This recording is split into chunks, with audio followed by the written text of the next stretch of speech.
Great morning, everyone. How are you all doing? We are working our way through this week. Can you believe it? Okay, I'm gonna get into today's topic. You know how like sometimes I give a warning because I don't know how what's gonna be said is gonna come out. I just pray and say, God, let it touch whoever it needs to touch. Okay. Now, I place my husband/wife on a pedestal. Judge not, lest ye be judged. Sit yourself down. Okay, so one of the reasons why marriages are not making it is because good morning, Brandy, is we place our husband/wife on an unrealistic pedestal. If we can be just real. I expect, now it's nothing wrong with having expectations, realistic expectations. But when you're expecting your spouse to be perfect, when we know ourselves that we're not perfect, then that's the issue when it comes to marriage. Okay.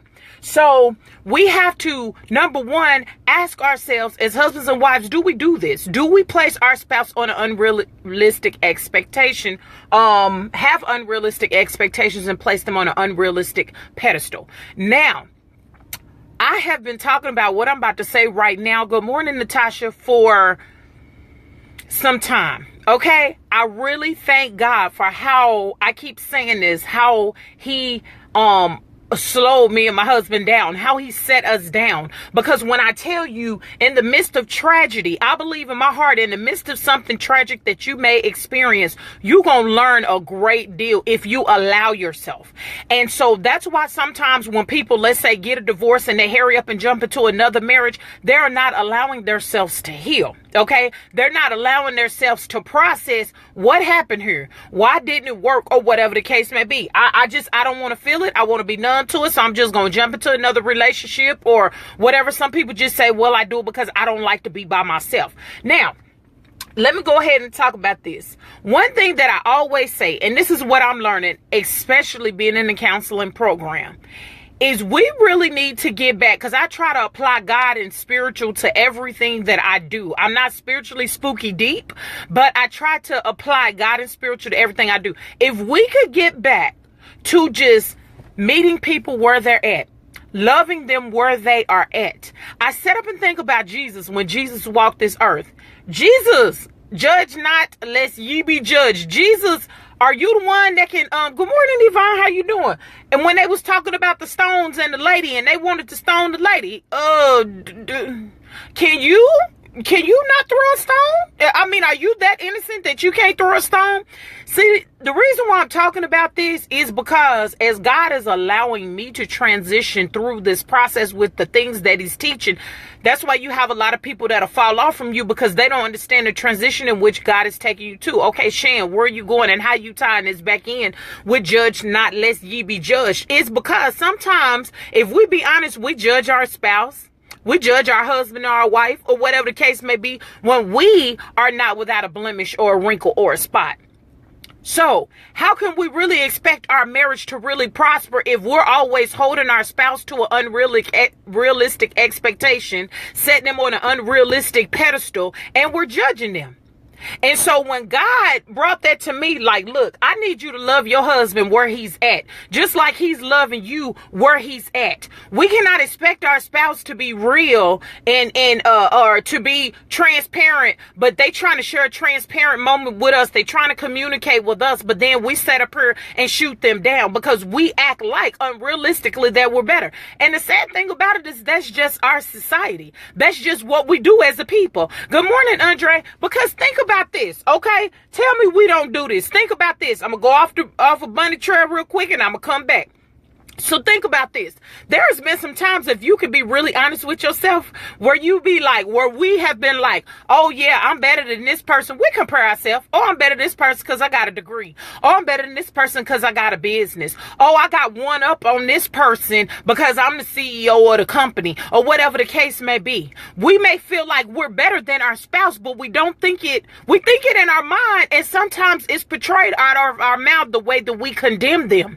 So how is it that you can come down on your spouse for doing things when you do things yourself? Now, let me go ahead and take this to the church. I'm going to give another example because, you know, like I always say, your girl grew up in the church and I'm still in the church. But think about it like this. You've never done it, right? So say, and some of y'all who are my age group, you probably seen it when you grew up in the church. But before we had all this where you can go live and you know, most people ain't even want to leave their beds and stuff like that, because I could just watch TV on Facebook, or I could just watch TV by logging on to the computer. But before all this technology started to divide us and push us back, I digress. What we used to have to do is get your butt up and go to church, okay? Now, getting up, going to church, say you had a brother or a sister that missed church for probably about 3 Sundays in a row. And the first thing that people would do is say, look at that backslider. Or they would even tell them to their face, oh, welcome back, backslider. You know, you just come and go whenever you want to. But what they didn't do, what they failed to do, was to say, hey, sis, hey, bro, how are you doing? Is everything okay? You know, this, that, and other. Because what you don't know is you condemning that person, and you don't even know if they're going through in their life. Did you offer to call them and say, hey, how are you doing? Brother, I hadn't seen you in a couple of weeks. I just want to make sure you was okay. Is everything okay? Yeah, it's okay. I just, you know, I had to take some time to myself. I'm going through a little something right now. Okay, brother, I'll pray with you. I'll pray for you. How do you need me to best help you? See, that's what I liked about Jesus. Now, let me bring it back around to marriage. With Jesus, when he walked the earth, he met people where they were at. Okay? Oh, you a fisherman? You robbing people with their finances, the tax person. You doing this, you doing that. You know what I'm saying? But not once did he condemn them. He was an example for them. So let me bring this back around to the church once again, because like I said, one thing that I can respect, especially when it comes to leaders in the church, and I don't know who I'm talking to, but I'm going to come on back. But when it comes to leaders in the church, I can respect when you recognize that you need to sit yourself down because you're going through, whether it be in your marriage. Good morning, Jasana. Or you sit yourself down, or whatever the case may be, because you say, I just need some time with my family. For a couple of weeks, I need some time with my family. For a couple of weeks, I need some time with my husband or my wife, because we got some things that we need to hammer out. Sitting up, going to church, faking the funk for other people is not helping your household. And what I've always asked people, and not trying to judge, is how can you go in church? Because remember, our Jerusalem, our home is our first ministry. But how can we go in the church? And I'm speaking from how can I say this? I'm speaking from a place that I know what I'm talking about. Okay, trust me, been there, done that. How can we go in the church talking about we're ministering to people when our own household is jacked up? We're not even ministering in our own house. Because I'm the type of person like this. Now, I'm not trying to say what people can't do and what they can do and what God can use them doing, whatever the case may be. But I have more respect for people when you can recognize that you need to get your house in order instead of going out here and you playing show for people. Because you can't be really effective in ministry outside of your home if you're not ministering inside of your home. Your husband is hurting. Your wife is hurting. They feeling abandoned. Your kids is hurting because every time they turn around, you ripping and running to the church. Or every time they turn around, you ripping and running trying to save people on your job, or whatever the case may be, or in your business, but you're not even trying to save your home. And then sit up and wonder, how is it that my house ended up like this? How is it that, oh my God, what is going on? You know what I'm saying? House in all kind of disarray. How did my kids end up like this? I don't understand. I was faithful in church. I was faithful on my job. You know what I'm saying? Because things are being done undecently and out of order. Okay? When it comes to our spouses, if we cannot meet them where they are, like Jesus do with us, okay? Jesus don't condemn us. God don't condemn us. God gives us the power to choose. So why is it that we cannot love our husband or our wife where they are at? One thing that I have learned, because like I said, I came into the marriage with low self-esteem. I came into the marriage not knowing what a wife was supposed to be. Nobody ever taught me that. You know what I'm saying? My husband came into the marriage, the same type of situation. I didn't know my husband had low self-esteem. He didn't know I had low self-esteem. But what we did is when we worked in our marriage, we worked on building each other up. You see what I'm saying? I ain't put my husband down. If y'all talk to my husband, Kenya the King, he will tell you that I've never put him down. I've never told him he was a sorry man. Oh, you good for nothing. Oh, you can't take care of me and the kids like you supposed to. I've never let those words. He's never called me out of my name. He's never called me the B word or nothing. Or nothing. All we ever wanted to do was love each other. But see, sometimes in our marriages, because we're so focused on things that are not important instead of focusing on things that are important, which is our home, which is our family, and things like that, we get to the point where we get so messed up in life where things just start to fall apart instantly and we don't know how it got there.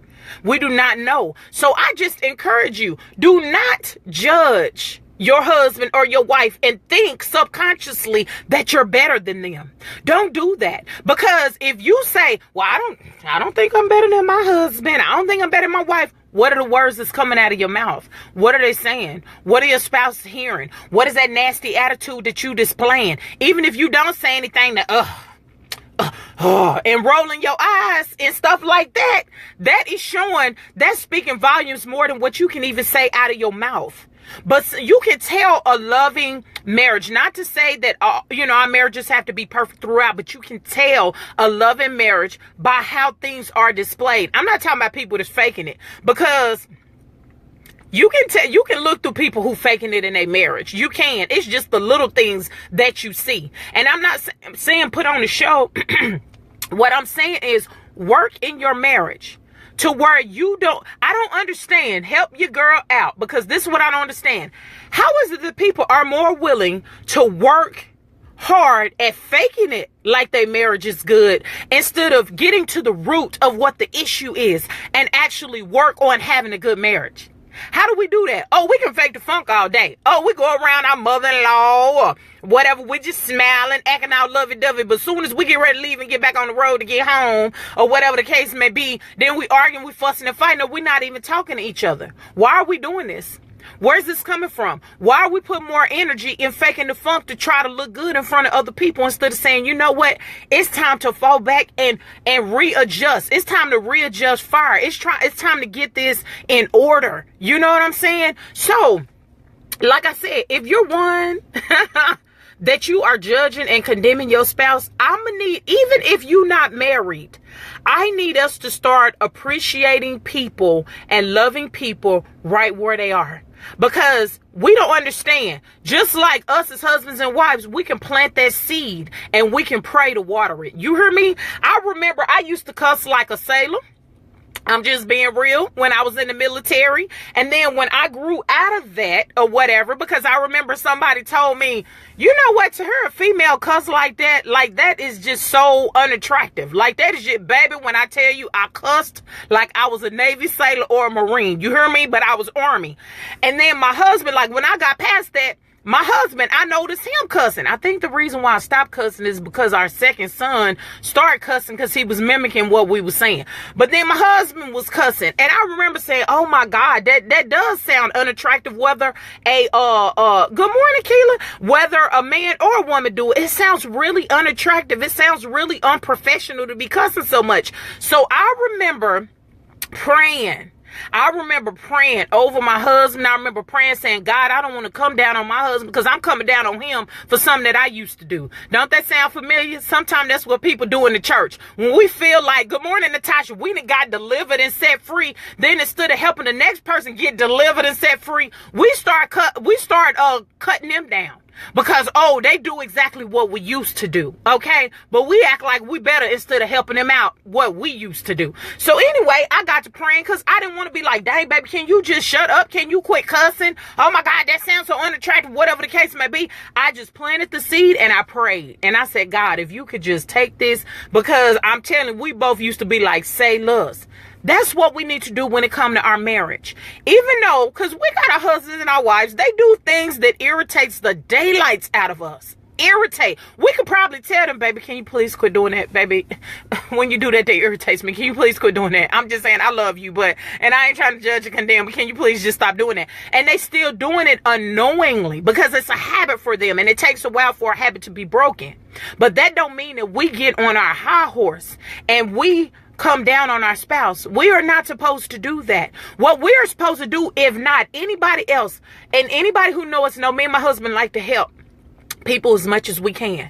But what we should do, if we don't do it for anybody else, we should do it for our spouse. And that's loving them where they are and helping to build them up. That's that iron sharpeneth iron. That's that, you know what, baby? Yeah, this and this and this, let me help pull you up or whatever. But if we can't get into that practice where we can do that, I'm telling you, you're not going to have a successful marriage. I'm just being real. I'm going to tell you what your friends and your family won't. I'm just going to keep it honest with you. You won't have a successful marriage.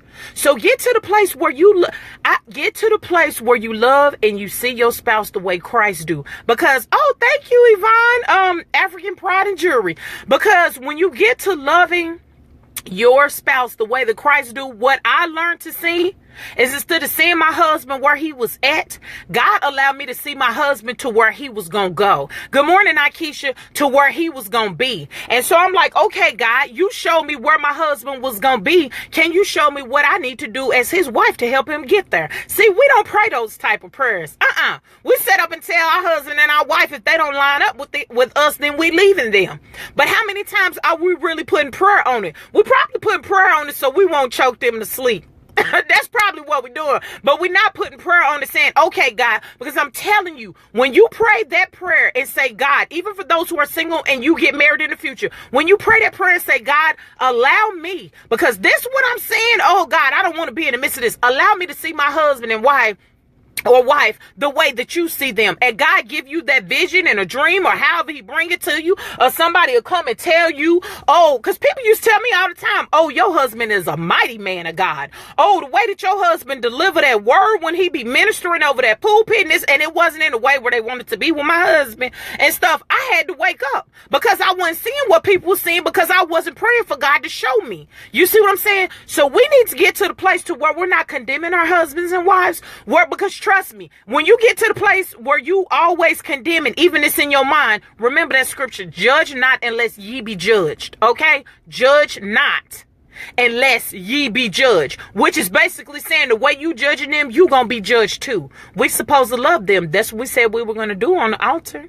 We said we was gonna love, we was gonna be there for them and all this. That's why we need to, and that's a whole nother video. But we wonder why it is that our marriage took a change for the worse. Like I always tell ladies, baby, let me tell you something, wives. The prayers of the righteous avail much. You hear me? Yes, the husband should be praying, but baby, you can turn the whole atmosphere of your house all the way around with the prayers. And I'm not talking about you walking through the house slaying oil on everybody like it's an exorcist. No, I'm talking about you get into your quiet place. You do like Jesus do. See, Jesus used to retreat from the homies, the disciples, and he used to go up in a place and it was just him and God. Baby, you can turn your whole atmosphere of your home around. I'm here to tell you, because when I was saying I wanted to leave my husband and divorce my husband and all that, I realized that I had to go into war for my household. I had to go into spiritual warfare for my household. Good morning, B. I love you. For my household, baby, you can turn it around.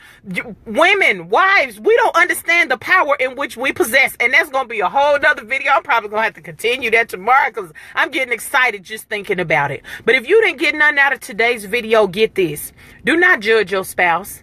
Just like we do in the world, just like we do in the church, we judge everybody, because when our stuff is nasty and we don't want to deal with our own nastiness, then we make ourselves feel better by talking about somebody else. Our marriage is sucking. Let me go ahead and talk about Natasha and Rudy's marriage. Oh, they should be up to this standard, or whatever the case may be. No, baby. That's why me and Kenya always say, quit worrying about everybody else and focus on your own self. Focus on your own house, because, baby, I'm here to tell you right now in the name of the Father, the Son, and the Holy Ghost. Try to come for me and call me out, baby, because I'm telling you, if God would allow me to take the Holy Ghost, take his hand off of my mouth, baby, I'm going to tell you the real, and it just might hurt your feelings. So don't be concentrating on everybody. Oh, I got to separate myself from this person because they like this. No, you separating yourself because your own self. Okay, let's tell the truth. Don't be telling the crowd of people how, oh, I'm separating myself because they no longer following God. No, baby, you separating yourself because your own life is miserable. Okay, let's just keep it real and tell that truth, okay?